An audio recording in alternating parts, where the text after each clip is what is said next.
Dios les bendiga, amados hermanos. Hoy estamos eh, ya listos para impartir la clase acerca de la lección número 25, Cristo en el Apocalipsis, de la unidad 4. Y vemos aquí también que hoy domingo 16 de agosto, ¿verdad? Un domingo más para hablar acerca de esta serie de Cristo en el Apocalipsis. Eh, El título de esta clase se llama El Cordero que es digno, ¿verdad? Y tiene un subtítulo que dice Jesucristo es digno de ser glorificado como el Cordero de Dios exaltado. Bien, aquí vamos a ver una faceta nueva. Recordemos que dice, escribe las cosas que son y las que han de ser después de estas. Bueno, aquí ya empieza a avanzar en el tiempo. Ya son las cosas que sucederían después, ¿verdad? Que sucederán después de estas. Entonces, vamos a tomar con paciencia esta clase. Recuerde que hablar de profecía es ondear en un tema muy amplio, especialmente porque la profecía nunca ha sido de interpretación privada. Nos dice Pedro, ¿verdad? Que la profecía siempre tiene que ser llevada, ¿verdad?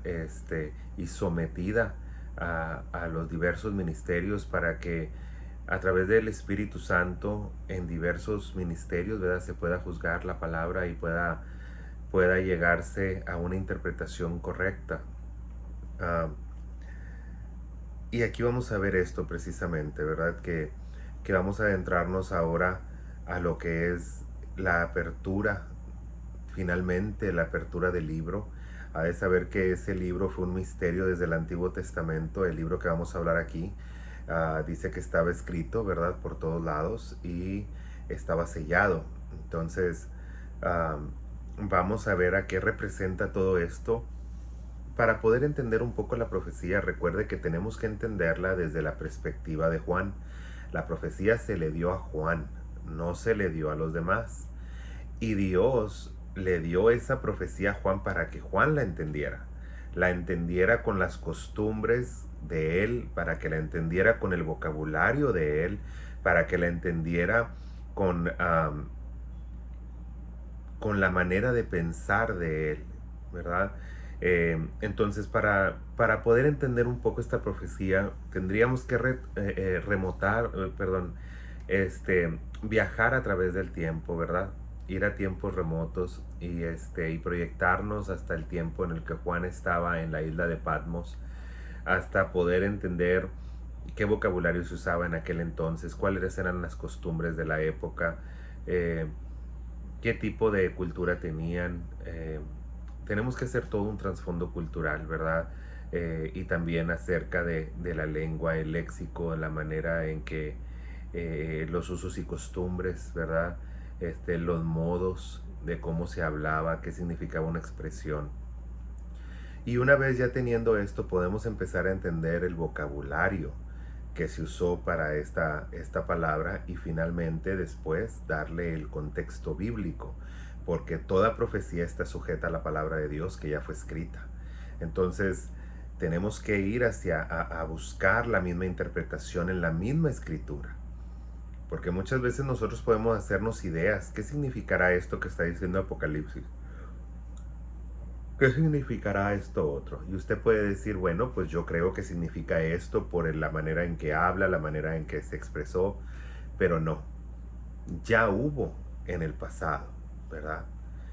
Si usted me dice, ¿qué significará ese libro? ¿Qué será ese libro del que vamos a hablar hoy? En la primera parte de la lección. Bueno, usted me puede decir que pueden ser muchos libros, una interpretación acerca de algún libro en especial, que tenga algún conjunto de leyes, pero en realidad no es así. Si usted no va a Isaías a verificar lo que representa, a Ezequiel, a Daniel, entonces usted va a dar una interpretación, pero alguien que sí ha leído la Biblia en el Antiguo Testamento y ha estudiado profundamente a los profetas, le puede contradecir y le va a sacar con evidencia de que este libro que vio Juan ya lo habían visto otros 3 personajes bíblicos en el pasado, ¿verdad? Solamente que en el pasado no se pudieron abrir y ahora lo vamos a ver abrirse. Quiere decir que vamos a ver un cumplimiento profético desde tiempos muy remotos en los cuales, ¿verdad? Visiones que Dios había dado a los grandes profetas del pasado, y que como Juan se le dio la interpretación de lo que ese libro tendría en él, ¿verdad? Entonces vamos a adentrarnos un poquito en lo que es la escritura. El verso clave está en Apocalipsis 5:9, que dice de la siguiente manera: digno eres de tomar el libro y de abrir sus sellos, porque tú fuiste inmolado. Inmolado significa sacrificado, ¿verdad? Y con tu sangre nos has redimido para Dios de todo linaje, lengua, pueblo y nación. La semana pasada hablábamos mucho acerca de la sangre de Cristo. Curiosamente hay gente que trata de sacarle la vuelta a la sangre de Cristo, trata de darle otro significado, trata de desvalorizarla, quitándola de en medio, ¿verdad? Pero cualquiera que haga eso, hay un demonio detrás de eso. Porque los únicos seres que existen, que le temen a la sangre de Cristo, mencionarla, hablar de ella, hablar acerca de lo que hace la sangre de Cristo en la vida del ser humano, son los demonios y Satanás, ¿verdad?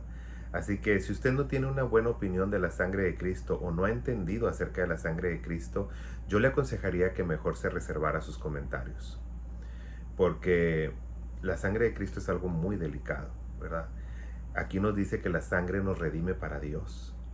Más adelante va a encontrar que la sangre, ¿sí?, que nosotros vencimos por la sangre del Cordero. Entonces, hay que tener cuidado con eso, ¿verdad? Bien, entonces vamos a entender ahora los 3 puntos que habla la clase. El primero se llama desafío de abrir el libro, del libro que vamos a estar hablando. Y esto abarca Apocalipsis 5 del 1 al 4.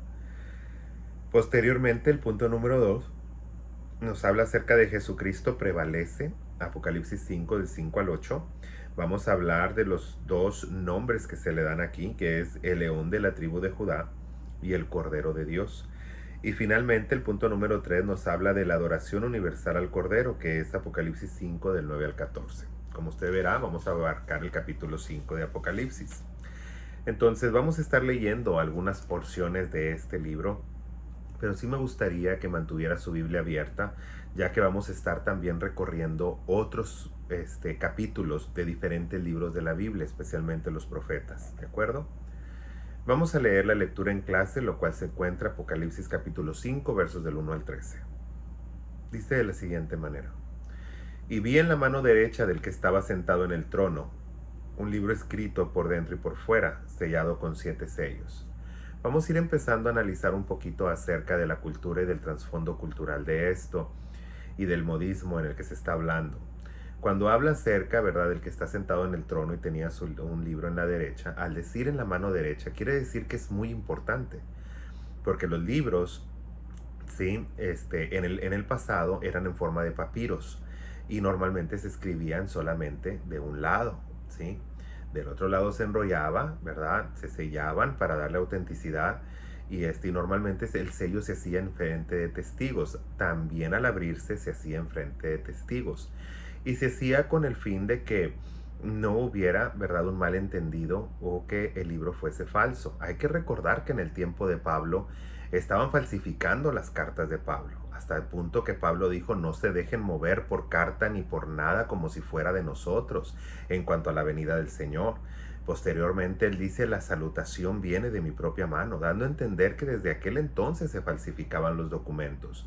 Y para entonces una carta de Pablo era muy importante, porque para una iglesia era la norma que se iba a seguir. Entonces, si alguien estaba falsificando o alterando esas cartas, pues iba a dañar a mucha gente. Entonces es bien importante, más en el pasado, que los libros fueran fieles, ¿verdad? Que fueran sellados para su fidelidad. Bien, entonces al decir la mano derecha del que estaba sentado en el trono, bueno, el que está sentado en el trono es Dios, y al decir en su mano derecha estamos hablando de que ese libro es importante, es importantísimo, y lo que estaba adentro, el contenido, era más importante, especialmente, ¿verdad?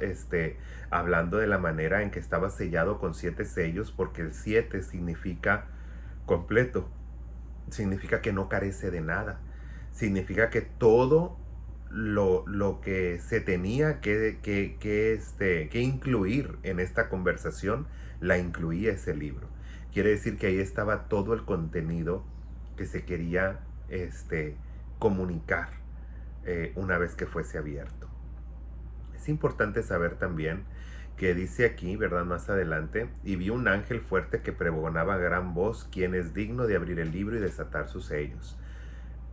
Ahora, ¿por qué aquí habla de dignidad? ¿Por qué hablamos de ser dignos? Bien, este libro contiene palabras de juicio y para que alguien pueda leer una sentencia, ¿verdad?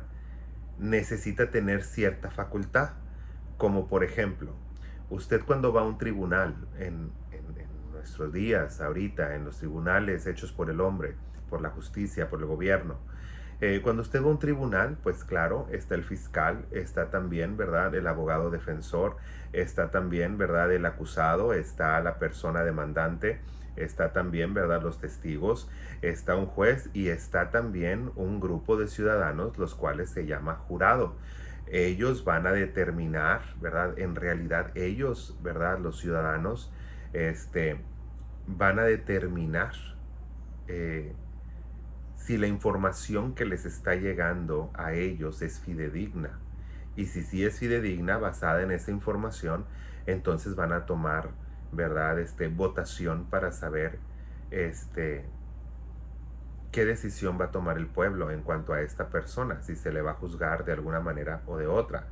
Ahora, una vez que se llega, ¿verdad?, el juez está ahí y el juez está para cerciorarse de que la información que va a recibir el jurado sea auténtica, ¿verdad? Que sea una información correcta, que esté juzgada por el juez, que esté bien estudiada por los abogados, por el fiscal y que los testigos, ¿verdad? Se les, se les cuestione de una manera apropiada para que la verdad salga a la luz. Y por supuesto, ¿verdad?, que no se cometa una injusticia.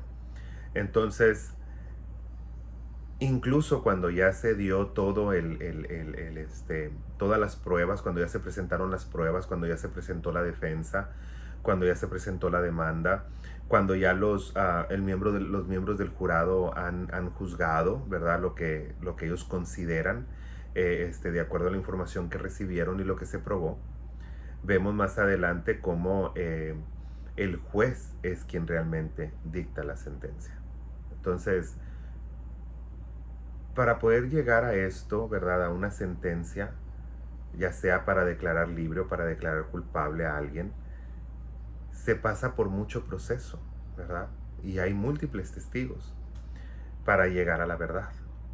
Pero una vez que esa verdad llega, el sobre va sellado, ¿verdad? Va cerrado, la decisión del jurado, ¿verdad? Y una vez que ya el jurado ha deliberado y ya tienen esa decisión, se entrega en un sobre sellado, muy parecido a un papiro cerrado, ¿verdad? Sellado. Y una vez que ya está, ¿verdad? Pues solamente hay uno digno en toda la corte de abrir ese sello y de leer lo que está dentro. Y ese es el juez, ¿verdad? Porque ha recibido facultad para una vez que se haga, que se haya dicho el veredicto, él tiene la facultad para hacer que se ejecute el veredicto, ¿sí? Para que se lleve a cabo lo que se ha acordado y para poner orden en la casa si llega a haber un desorden, ¿verdad? Y para él mismo personalmente, si no hay un guardia o alguien de seguridad, él mismo, ¿verdad?, hacer que se cumpla la ley. Entonces, aquí vemos nosotros que no cualquiera es digno de abrir y de dar una sentencia, ¿verdad? De abrir ese sobre y dar una sentencia, así como aquí tampoco nadie era digno de abrir, ¿verdad?, un papiro o un libro para romper los sellos y que sea en realidad, ¿verdad?, desatado ese veredicto, ese juicio. Entonces, es bien importante que nosotros sepamos esto, porque incluso en nuestros días tiene un trasfondo muy parecido a lo que se lleva escrito en la Biblia. Entonces, vamos a ver qué más nos dice en el verso 3. Y ninguno ni en el cielo, estamos hablando de toda la jerarquía angelical, desde ángeles, ¿verdad?, arcángeles, querubines, serafines, principados, potestades, virtudes. Usted puede nombrarlos a todos, ¿verdad? ahí usted se va a dar cuenta que nadie fue encontrado digno, ¿sí? Nadie de los que estaban en el cielo. Claro, estamos exentando a la Trinidad, que es Padre, Hijo y Espíritu Santo, pero nadie era digno para ir y tomar el libro de la mano de Dios, abrirlo y empezar a romper cada uno de sus sellos, los cuales traerían una catástrofe terrible, ¿verdad?, de juicio sobre esta tierra. Entonces era muy necesario que la persona que hubiera una persona que tuviera la facultad para hacerlo y para ejecutar el juicio y para cerciorarse de que se cumpla la escritura, ¿verdad? ¿Qué más nos dice aquí? Fíjese más adelante. Y yo lloraba mucho porque no se había hallado a ninguno digno de abrir el libro y de leerlo, ni de mirarlo. Y uno de los ancianos me dijo: no llores, he aquí el león de la tribu de Judá, la raíz de David, ha vencido para abrir el libro y desatar sus 7 sellos. ¿Quién era este personaje? Y ahí viene la visión.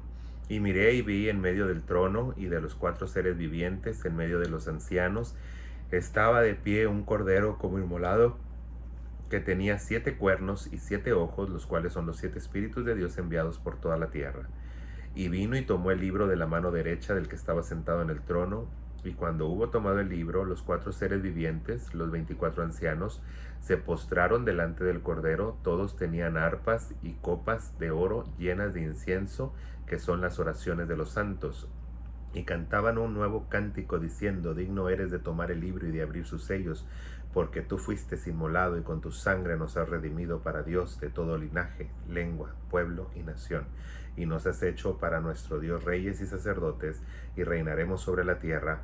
Y miré aquí la voz de muchos ángeles alrededor del trono, y de los seres vivientes y de los ancianos, y su número eran millones de millones, que decían a gran voz: el Cordero que fue inmolado es digno de tomar el poder, la riqueza, la sabiduría, la fortaleza, la honra, la gloria y la alabanza.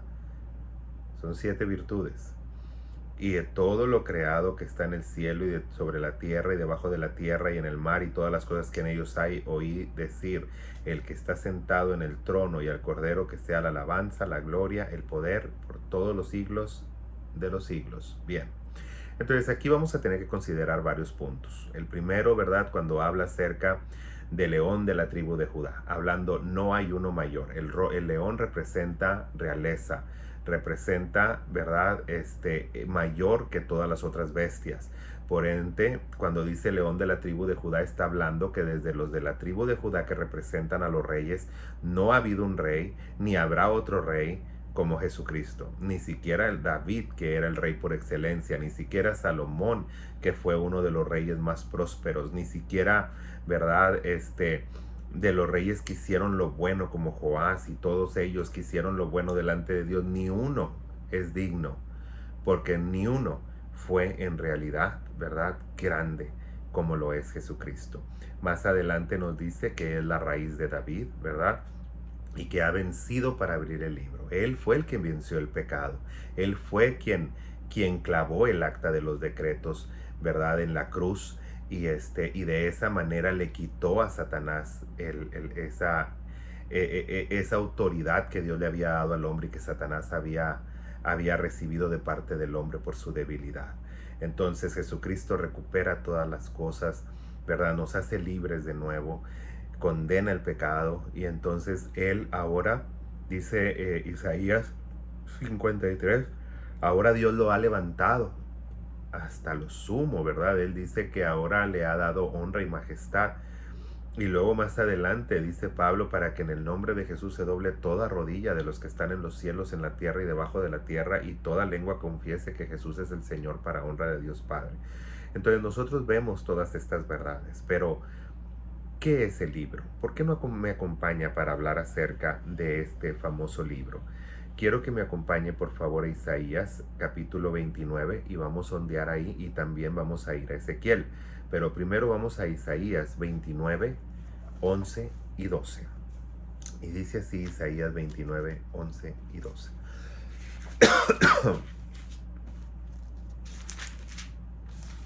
Bien, dice Isaías 29, 11 y 12. Y os será visión como palabras Dice, y os será toda visión como palabras de libro sellado, el cual si dieren el que sabe leer y le dijeren, lee ahora esto, él dirá, no puedo porque está sellado. ¿Sí? Y dice más adelante, y si dijeren al libro que no se ha de saber leer, diciéndole, lee ahora esto, él dirá, no sé leer. Dice pues el Señor, ¿por qué este pueblo se acerca a mí con su boca y con sus labios me honra, pero su corazón está lejos de mí y su temor de mí no es más que un mandamiento de hombres que les ha sido enseñado? ¿Sí? Porque dice, pero fíjese el trasfondo en el verso 10, porque Jehová derramó sobre vosotros espíritu de sueño, y cerró los ojos de vuestros profetas, y puso velos sobre las cabezas de vuestros videntes, y os será como un libro que no se entiende. Más adelante nos dice en el verso 17, no se convertirá de aquí en mucho tiempo el Líbano en campo fructífero, y el campo fértil será estimado por bosque, en que en aquel tiempo los sordos oirán las palabras del libro, y los ojos de los ciegos verán en medio de la oscuridad y de las tinieblas. Entonces los humildes crecerán en alegría en Jehová, y aún los más pobres de los hombres se gozarán en el Santo de Israel. Este libro no solamente va a contener, ¿verdad?, 7 juicios, porque a veces lo hemos pensado así. Estos 7 son las 7 copas, es esto. No, no, no, no, no. El libro contiene toda la revelación. Desde el juicio merecedor, ¿verdad?, por los actos pecaminosos, desde la consecuencia de la desobediencia, como también la restauración. Por eso aquí nos dice Isaías que más adelante veremos que incluso, ¿sí?, nos dice aquí, los sordos, dice, oirán las palabras del libro, y los ciegos verán en medio de esa oscuridad y de las tinieblas. Ahora vamos a ver más adelante, porque aquí no acaba. Vamos a ir a Ezequiel capítulo 2, si gustan ir conmigo a Ezequiel capítulo 2. Y fíjese lo que dice. Todavía Ezequiel nos da más detalles parecidos a lo que Apocalipsis nos está hablando. Y fíjese lo que dice. Ezequiel capítulo 2, y nos dice lo siguiente. Fíjese lo que dice el verso 9. Dice, y miré aquí en la mano extendida hacia mí, y en ella había un rollo de libro, y lo extendió delante de mí, y estaba escrito por delante y por detrás, y había escritas en él endechas y lamentaciones y ayes, ¿verdad? Sufrimientos, lamentaciones y ayes. Me dijo, hijo de hombre, come lo que hayas, come ese rollo, y ve y habla a la casa de Israel. Y abrí mi boca, y me hizo comer el rollo. Y me dijo, hijo de hombre, alimenta tu vientre y llena tus entrañas de este rollo que yo te doy. Y lo comí, y he aquí en mi boca dulce como la miel. Luego me dijo, hijo de hombre, ve y entra en la casa de Israel, y habla a ellos con mis palabras, ¿verdad?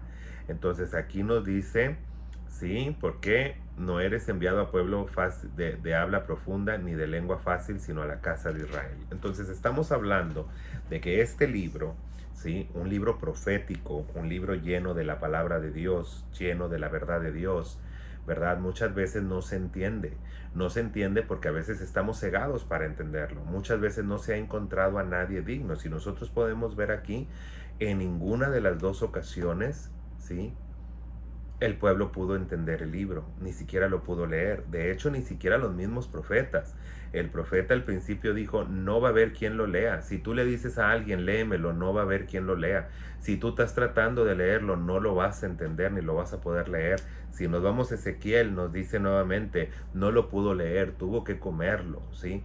Tuvo que comerlo y empezar a hablar a través de Dios la profecía de que había un libro con profecías. Entonces aquí nosotros vemos, ¿verdad?, que en el Antiguo Testamento no se logró el objetivo, ¿verdad?, de que se abriera el libro y que fuera desatado el sello y que empezara, ¿verdad?, a verse las cosas que se cumplirían. De hecho, ni siquiera el más sabio de todos. En el libro de Ezequiel dicen que le dicen al rey de Tiro, he aquí tú eres más sabio que Daniel, siendo que Daniel era de los sabios, pero sabemos que el rey de Tiro era un tipo de Satanás. Entonces, estaba hablándole en forma espiritual a un querubín, pero fuera de ellos, fuera de alguien sobrehumano, no había otro más sabio que Daniel, ¿sí? en entendimientos profundos. No estoy hablando de sabiduría de entendimiento de entendimiento de carácter moral como lo tenía Salomón. Estamos hablando de carácter espiritual y misterios como lo tenía David. Y fíjese lo que dice David ahora. Si usted gusta acompañarme, David, como lo tenía Daniel, perdón, me equivoqué el nombre, es Daniel, no David. Entonces vamos a ver qué nos dice ahora el profeta Daniel. Y fíjese lo que dice en el capítulo 12, si van conmigo, ¿sí?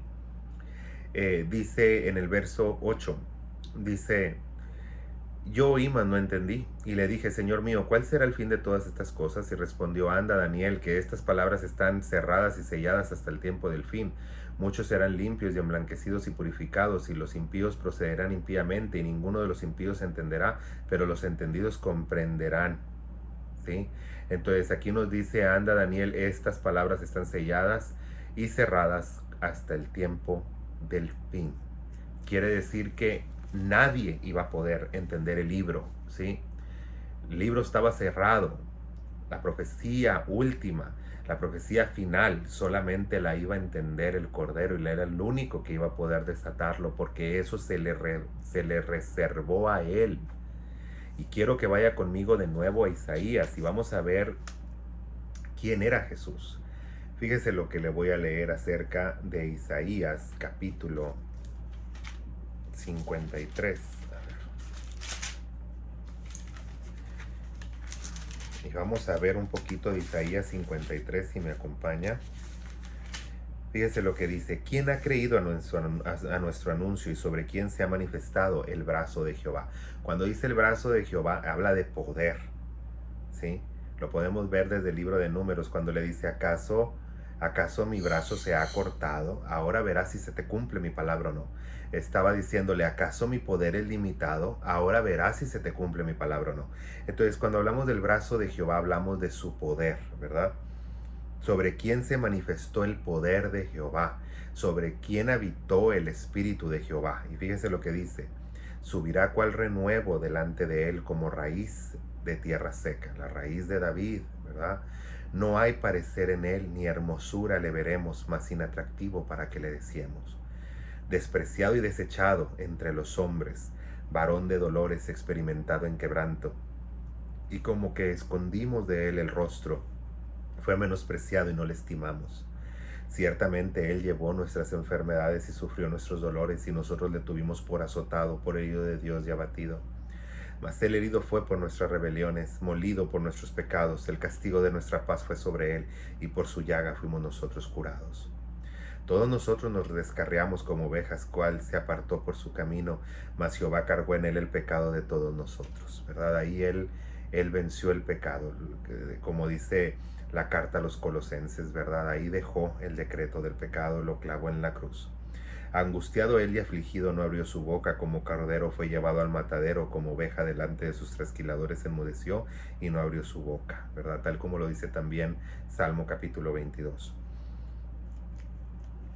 Dice: por cárcel y por juicio fue quitado. En otras palabras, nadie lo pudo encarcelar, ¿verdad? Ni enjuiciar. Eso fue algo que solamente se reservó. Y su generación, ¿quién la contará? Porque fue cortado de entre la tierra de los vivientes. En otras palabras, fue separado de nosotros cuando se desapareció en las nubes, cuando ascendió. Y por la rebelión de mi pueblo fue herido. Y se dispuso con los impíos su sepultura, mas con los ricos fue su muerte. Hablando, ¿verdad?, de José de Arimatea. Aunque nunca hizo maldad, ni hubo engaño en su boca. Con todo esto Jehová quiso quebrantarlo, sujetándole a padecimiento. Cuando ya haya puesto su vida en expiación por el pecado, verá el linaje, vivirá largos días, y la voluntad de Jehová será en su mano prosperada. Verá el fruto de la aflicción de su alma y quedará satisfecho.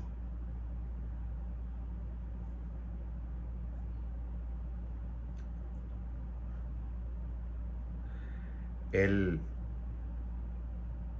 está satisfecho de lo que ve, aunque no lo merezcamos nosotros. Cuando Él ve que tú haces un acto de bondad, Él dice: valió la pena. Valió la pena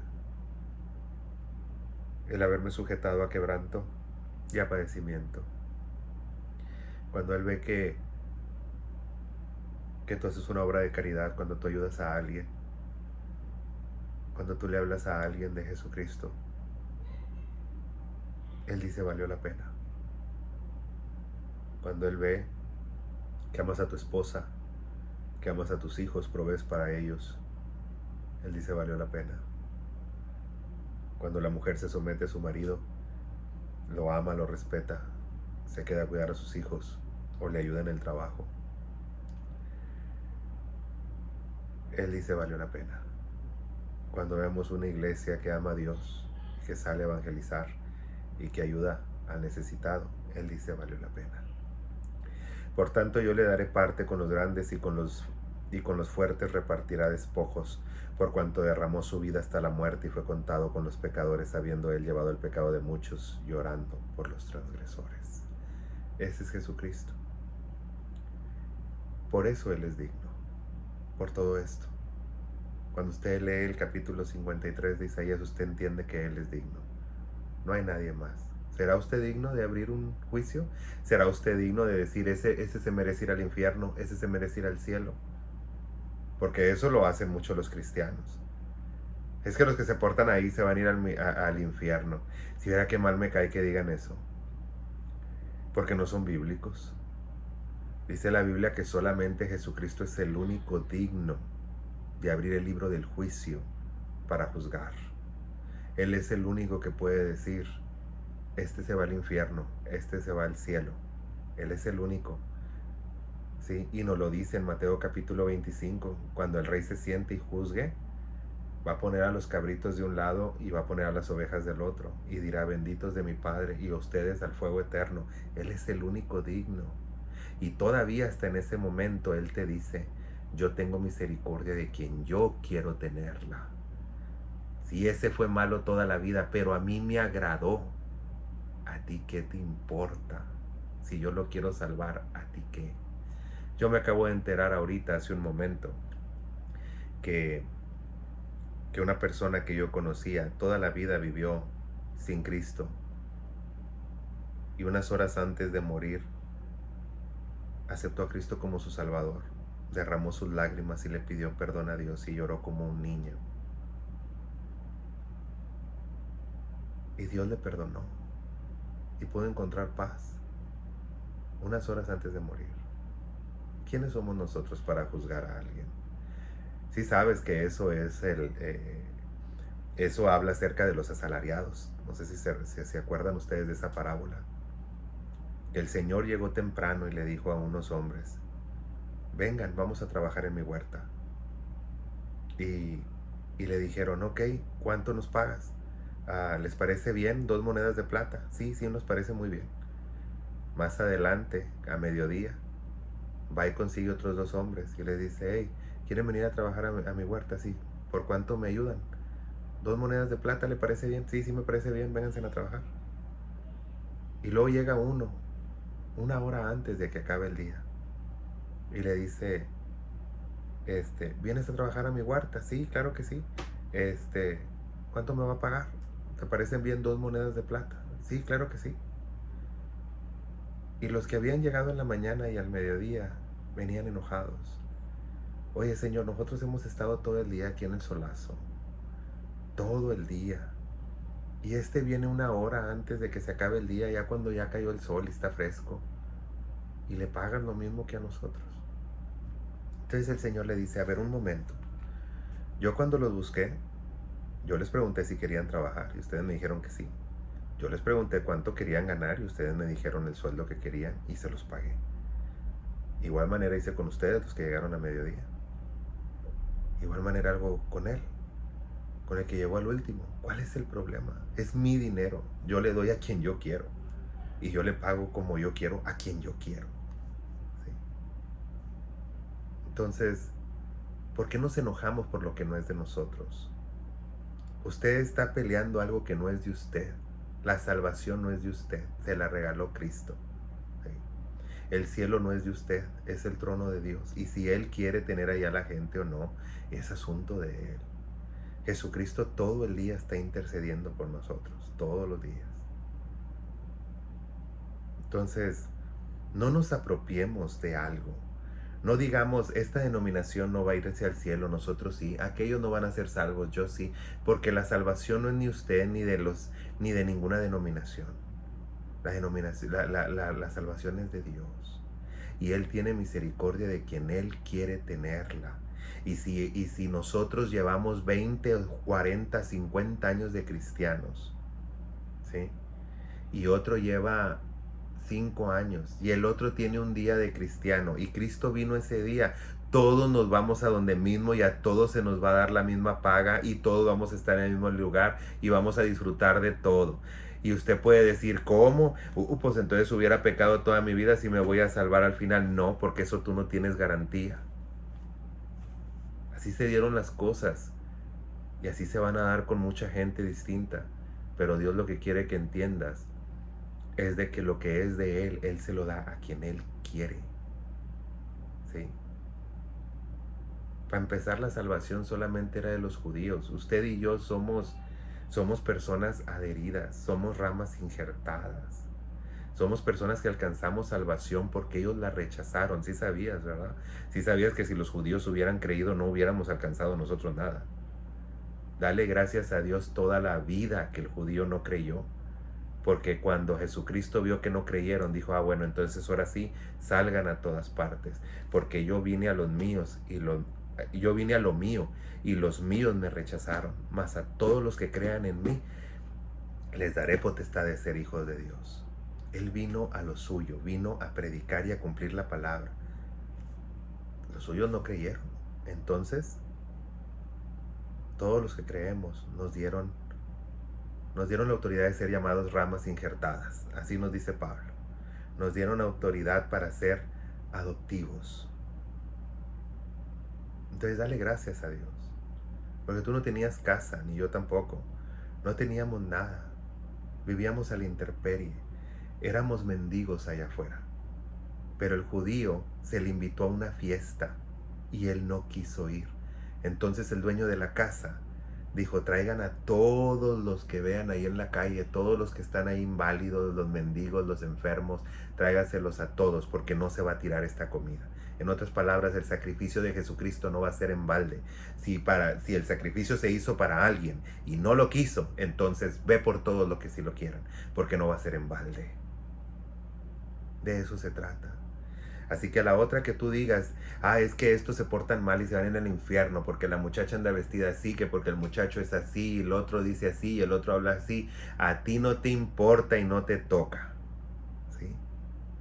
Tú confórmate con que te salves tú y se salven la gente que tú amas. Ya los demás, a ti no te importa. ¿Sí? Tu deber es ir y hablarles de Cristo. Ya el resto lo hace el Espíritu Santo y lo hace el Señor. No quieras tomar el lugar de Dios como cristiano ni como nada, porque Dios va a salvar a quien Él quiere. Es más, si a Él le agrada a alguien de otra denominación o de otro credo, pero que fue bueno, tuvo buenas obras, ¿a ti qué? Si Él lo quiere salvar, ¿a ti qué? Te van a dar la misma respuesta que le dieron a Pedro cuando Pedro dijo, ¿y qué pasa con Juan? Dijo, pues a mí me gustaría que él quedara hasta que yo regresara. ¿A ti qué? Tú sírveme, ¿sí? Tú enfócate en tu trabajo. El trato que yo le di a Juan, si es un trato diferente, es de un cariño diferente, a ti que no te importe. Tú nomás sígueme y haz tu trabajo. Eso es todo. Y eso es lo que debemos de hacer todos los cristianos. Seguir a Cristo, tomar esa cruz, negarnos a nosotros mismos y a cerrar la boca.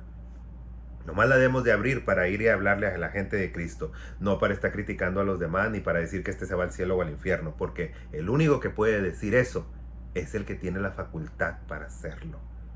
El único que puede abrir el libro y juzgarme es Cristo. Bien, sigamos adelante. Entonces nos dice que finalmente se encontró a alguien que fue digno. Y el punto número 2 nos habla acerca, ¿sí?, de que Cristo prevalece, el león de la tribu de Judá, ¿verdad? Y aquí nos va a hablar acerca, ¿verdad?, de cómo Él fue el único digno. Ahora, esta visión ya había sido proyectada antes, cuando dice, vi como un cordero como inmolado, el cual tenía, ¿verdad?, 7 cuernos en su cabeza, tenía 7 ojos, y estos son los espíritus de Dios, ¿verdad? Bueno, vamos a ver a qué se refiere. Son 7 virtudes que el Cordero tiene, ¿sí? Son 7 virtudes que tiene Jesucristo, y las vas a encontrar en Isaías. Otra vez, tú puedes imaginarte, es que tiene 7 ojos porque ve todo. No, no, no, no, no. No saques interpretaciones personales. Aquí estamos hablando de interpretaciones bíblicas, que la Biblia ya habló, y que tenemos nosotros que acatarnos a lo que la Biblia dice. ¿Por qué no va conmigo a Isaías capítulo 11 y fíjese lo que dice aquí? Saldrá como vara de tronco de Isaí un vástago, retoñará y sus raíces, y reposará sobre él el espíritu de Jehová. Espíritu de Jehová, espíritu de sabiduría, espíritu de inteligencia, espíritu de consejo, espíritu de poder, espíritu de conocimiento y espíritu de temor de Jehová. Ahí están los 7 ojos, ahí están los 7 cuernos que representan su autoridad, y esa autoridad se la da el Espíritu de Dios, el espíritu de la sabiduría, el espíritu de la inteligencia, el espíritu de consejo, el espíritu de poder, el espíritu de conocimiento y el espíritu del temor de Dios. Y esto dice, y le hará entender diligente en el temor de Jehová. No juzgará según la vista de sus ojos, ni arguirá por lo que oigan sus oídos. En otras palabras, él no se dejará llevar por todas estas cosas que a veces los cristianos nos dejamos llevar. Es que estoy viendo hacer esto, es que yo oigo que dicen esto de este hermano. No, Señor, aquí se hace conforme nosotros estamos viendo en el poder de Dios, y se juzga en el poder de Dios, y es solamente Cristo tiene la facultad para juzgar, nosotros no. Vamos a ver más adelante. Entonces, vemos nosotros que Jesucristo prevalece y vemos la autoridad de Él. Ahora vamos a ver una visión parecida. Nada más que aquí no se le vio como cordero, sino como hijo de hombre. Venga conmigo, por favor, a Daniel de nuevo, porque estos 3 profetas está la mayoría de la profecía del Apocalipsis. Va a encontrar una que otra profecía de Jeremías, muchas de Zacarías también, pero las más importantes hasta ahorita, de los primeros capítulos de Apocalipsis, las va a encontrar en estos 3 profetas que son Isaías, Ezequiel y Daniel. Vamos a ver qué más nos dice. Fíjese lo que dice Daniel, y vamos a ir allá por el capítulo 7. Dice en el verso 9: estuve mirando hasta que fueron puestos tronos y se sentó el anciano de días. Es Dios Padre.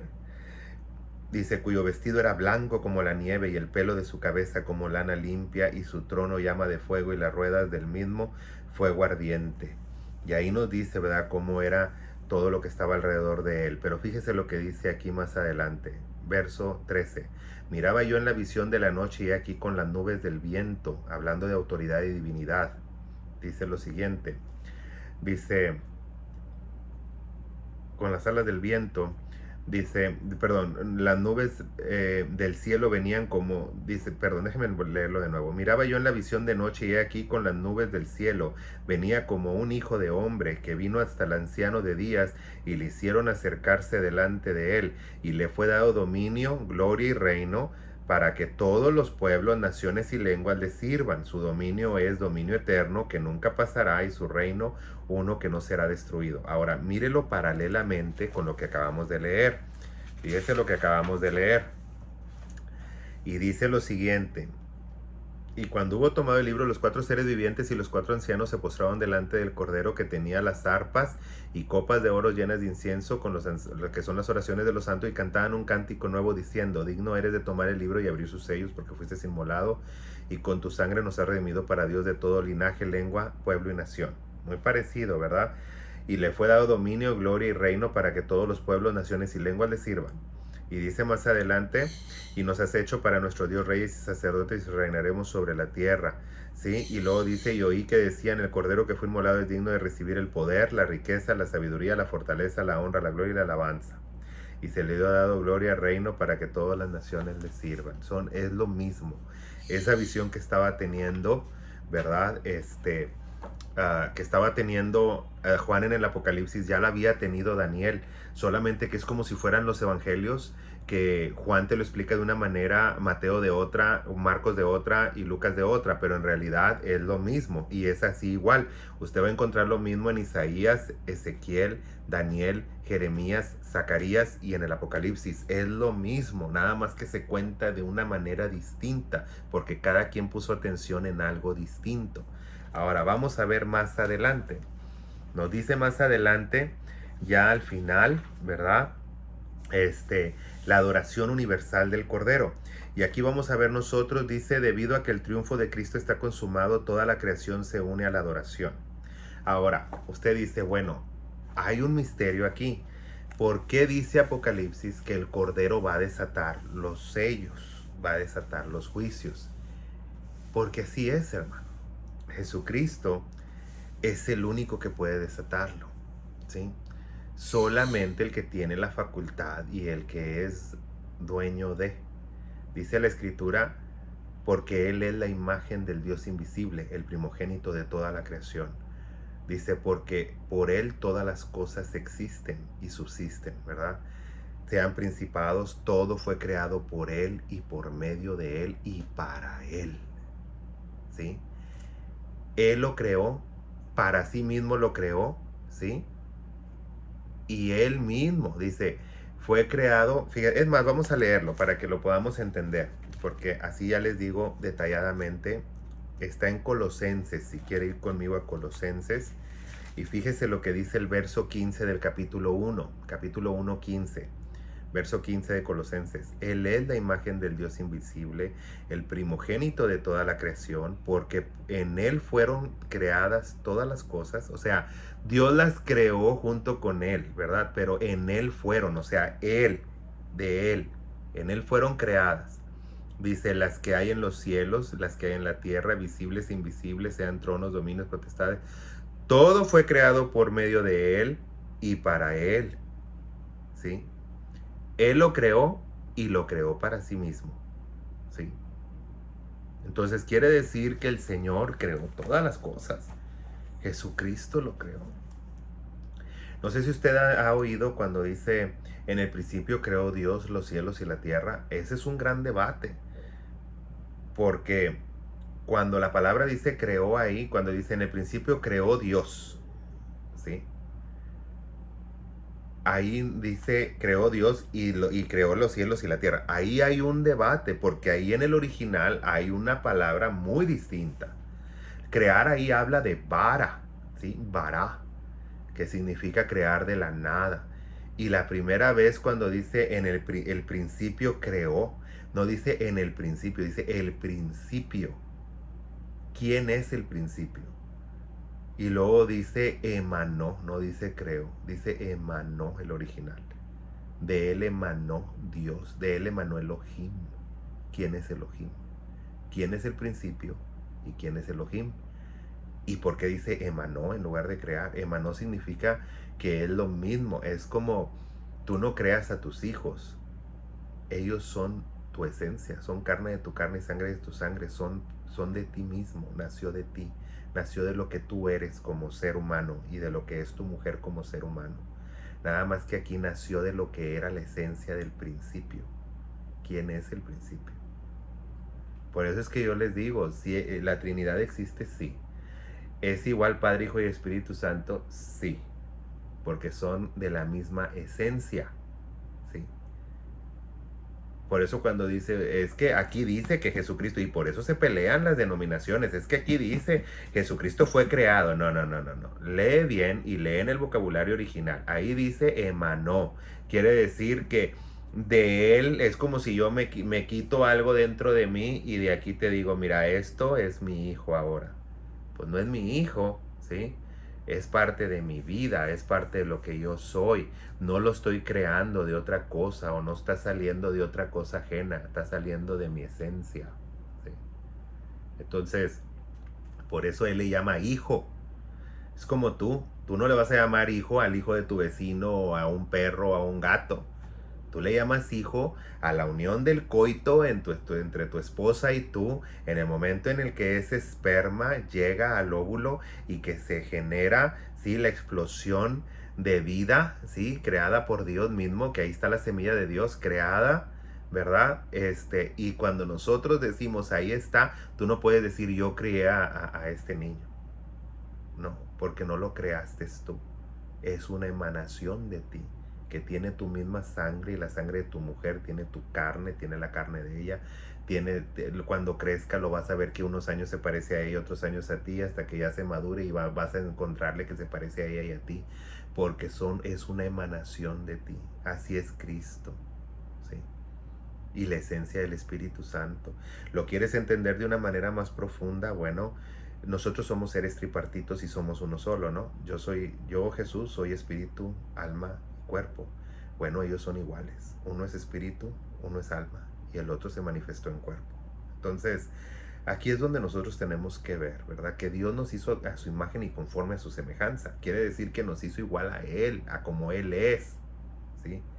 Pero ahí sí que usó la palabra hacer, de crear, ¿sí? De vará, ¿sí? De creó. A nosotros nos creó del polvo, pero el espíritu y la esencia, eso fue creado de la nada. Esa es una esencia del mismo, es una emanación de él también. Pero son cosas muy misteriosas y muy profundas que necesito explicarlas en una clase más grande, ¿verdad? Y de más tiempo. Entonces vamos a terminar ya con esto, ¿sí? El último punto nos habla de la adoración universal, hablando de que Jesucristo finalmente recibe todos los atributos, ¿sí? Que Dios le ha dado. Jesucristo terminará y Él, así como nos salvó, también juzgará a los que no fueron, ¿verdad? Y usted lo puede hallar eso en Mateo capítulo 25, donde dice qué sucederá cuando vengan las naciones delante del trono y qué va a pasar con los que son cabritos y qué va a pasar con los que son corderitos o ovejas, ¿verdad? Entonces, es bien importante que nosotros entendamos esta verdad. Jesucristo es el Señor. Él es sobre todas las cosas. Y hay cosas que yo he podido recibir de Dios muy profundas, pero no son para esta clase, y que yo les puedo decir que en realidad el Padre, Hijo y Espíritu Santo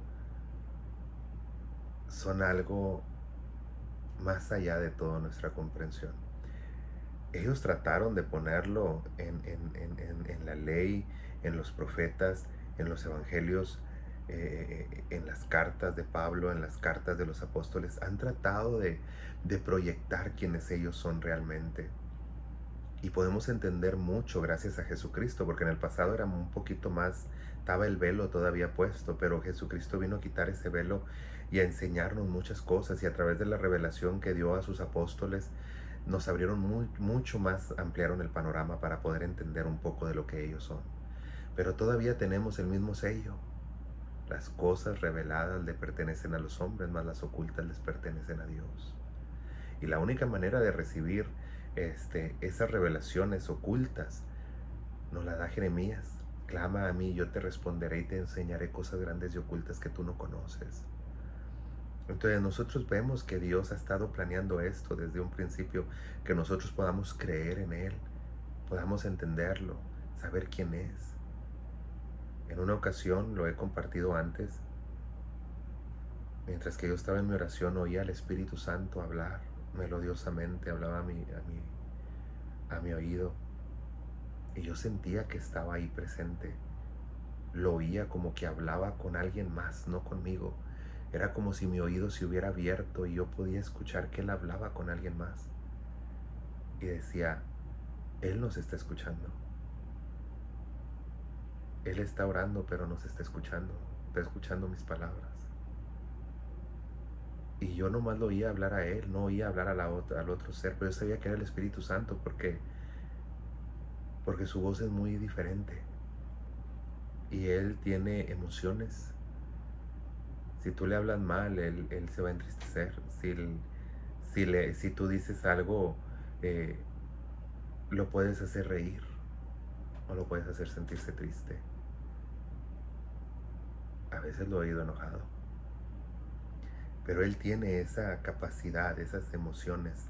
Por eso dice la Escritura, y no contristéis al Espíritu Santo porque se entristece, ¿sí? Él estorba. Dice que el Espíritu Santo os estorbó para no predicar en Macedonia. Él estorba. O sea, Él tiene decisión, tiene una manifestación de emociones, ¿verdad? Y yo recuerdo que yo oí que nomás decía Él eso, decía, Él nos está escuchando, Él está escuchando mis palabras. Y cuando Él decía eso, yo empecé a pensar en mi mente, dije, dije, Elías escuchaba todo el tiempo la voz de Dios. ¿Cómo pudo haber sido tan, tan fuerte y tan valiente? Y cómo Jezabel lo atemorizó. O sea, eso yo es algo que nunca voy a entender. Y mientras que yo decía eso, decía, yo nunca lo voy a entender, pero bueno, dije, a veces las mujeres pueden ser tremendas, dije yo, y empecé a reírme. Y yo nomás oí, eso es, eso ha sido todo el propósito. Y yo pensaba por dentro de mí, decía, ¿de qué está hablando? ¿Propósito de qué? Pero él sabía mis pensamientos. Y él dijo, el propósito de que el Mesías muriera y diera su vida es para que ustedes volvieran a sonreír, para que sean felices y disfruten de lo que Dios ha creado para todos ustedes. Entonces, yo ahí entendí muchas cosas. Ahí entendí que cuando Dios diseñó a Adán y a Eva era para que fueran felices, para que gozaran de lo que Dios había creado. Y todo eso se perdió por culpa del pecado y la desobediencia. Pero que ahora Jesucristo vino a recuperar todo eso, para que tú vuelvas a sonreír. Ese es el propósito. Y gracias a lo que Jesucristo hizo, ahora ya podemos heredar una vida eterna. Y cuando ese libro se habla, vamos a ser juzgados o vamos a ser galardonados. Unos pasarán al descanso eterno y otra a confusión perpetua, como dice Daniel. Unos se levantarán para decir, benditos pasen, benditos de mi Padre, entren al gozo de su Señor. Y otros van a decir, apártense de mí, hacedores de maldad, al fuego, al lago de fuego y azufre. Entonces, ¿dónde quieres estar tú esa eternidad? Cuando esos sellos se abran, cuando ese libro se abra, porque se va a abrir, ¿dónde quieres estar tú? No te preocupes dónde va a estar tu hermano. Preocúpate por hablarle de Cristo para que él haga también una decisión. Pero ¿dónde va a ir a dar? Esa es decisión entre él y Dios. ¿Dónde vas a ir a dar tú? Piénsalo. Porque hoy es día de salvación. Hoy es día en el que puedes aprovechar antes de que se abra ese libro o antes de que Dios te llame a su presencia. Echemos un vistazo a eso y recuerde que Jesucristo venció. Él está ahí y está intercediendo por nosotros.